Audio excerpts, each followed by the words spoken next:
اعوذ باللہ من الشیطان الرجیم بسم اللہ الرحمن الرحیم۔ سورہ زمر آیات نمبر 42 تا 52 میں بیان کہ اللہ ہی موت کے وقت جان قبض کرتا ہے۔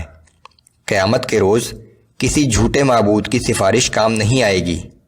اس روز کافر اگر دنیا کی ہر چیز دے کر جہنم سے نجات پانا چاہیں تو نہ پا سکیں گے۔ رزق و فضل سب اللہ ہی کا عطا کردہ ہوتا ہے۔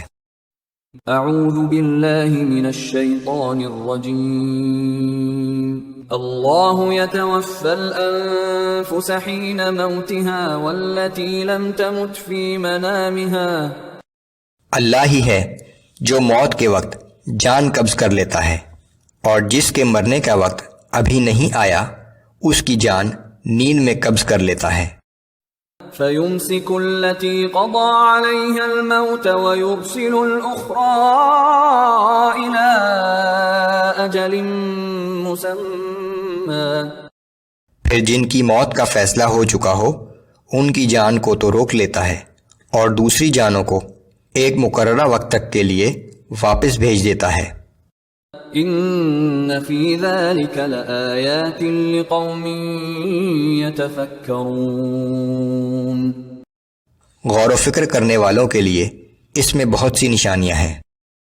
ام اتخذوا من دون اللہ شفعاء۔ کیا ان لوگوں نے اللہ کے سوا کسی دوسرے کو بھی اپنا سفارشی سمجھ رکھا ہے؟ قل اولو كانوا لا يملكون شيئا ولا يعقلون۔ ان سے دریافت کیجئے کہ اگر یہ تمہارے سفارشی نہ کچھ اختیار رکھتے ہوں اور نہ کچھ عقل و شعور، تو کیا پھر بھی تم انہیں اپنا سفارشی سمجھو گے؟ قل للہ الشفاعة جميعا له ملك السماوات والأرض ثم إليه ترجعون۔ آپ ان سے کہہ دیجئے کہ سفارش تو تمام تر اللہ ہی کے اختیار میں ہے، کیونکہ تمام آسمانوں اور زمین کا مالک وہی ہے، اور بالآخر تمہیں واپس بھی اسی کی طرف لوٹ کر جانا ہے۔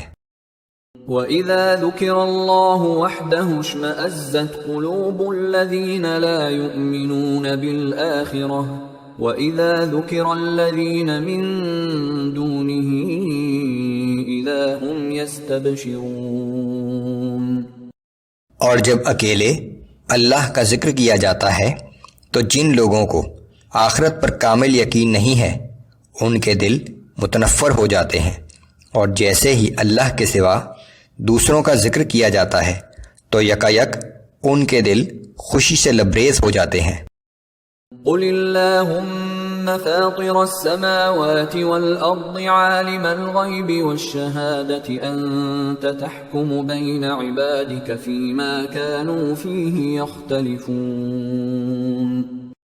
آپ کہہ دیجئے کہ اے اللہ، آسمانوں اور زمین کے پیدا کرنے والے، چھپے اور کھلے کے جاننے والے، یقیناً تو ہی اپنے بندوں کے درمیان ان باتوں کا فیصلہ کرے گا جس میں وہ باہم اختلاف کیا کرتے تھے۔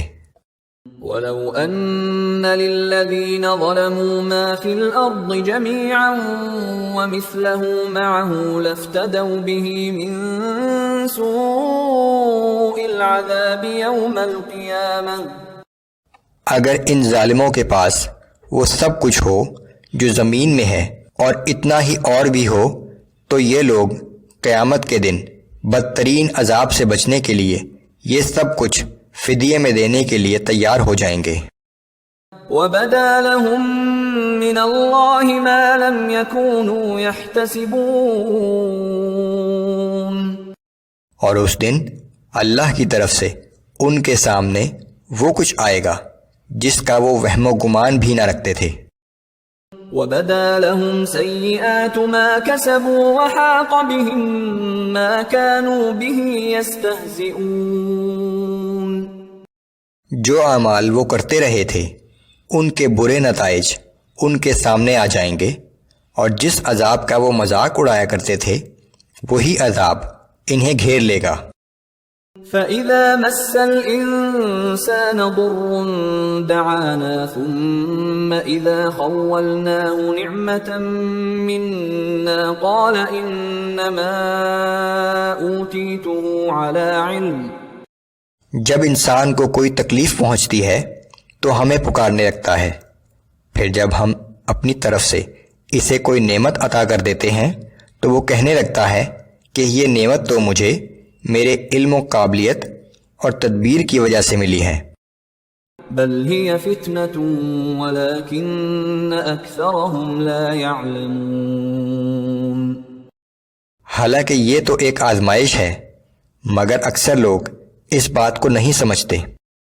قد قالها الذين من قبلهم فما أغنى عنهم ما كانوا يكسبون. یہی بات وہ لوگ بھی کہتے تھے جو ان سے پہلے گزر چکے ہیں، مگر جو کچھ وہ کرتے رہے ان کے کسی کام نہ آیا. فأصابهم سيئات ما كسبوا. پھر ان کی تمام بدعمالیوں کا وبال انہی پر آ پڑا. والذين ظلموا من هؤلاء سيصيبهم سيئات ما كسبوا وما هم بمعجزين. اور ان لوگوں میں سے بھی جو لوگ ظلم کر رہے ہیں ان کی بدعمالیوں کا وبال بھی عنقریب انہی پر پڑنے والا ہے، اور یہ لوگ کسی طرح بھی اللہ کو عاجز نہیں کر سکتے. اولم يعلموا ان اللہ يبسط الرزق لمن يشاء ويقدر. کیا یہ لوگ نہیں جانتے کہ اللہ جس کو چاہتا ہے فراخی رزق عطا کر دیتا ہے اور جس کو چاہتا ہے نپاتلا رزق دیتا ہے.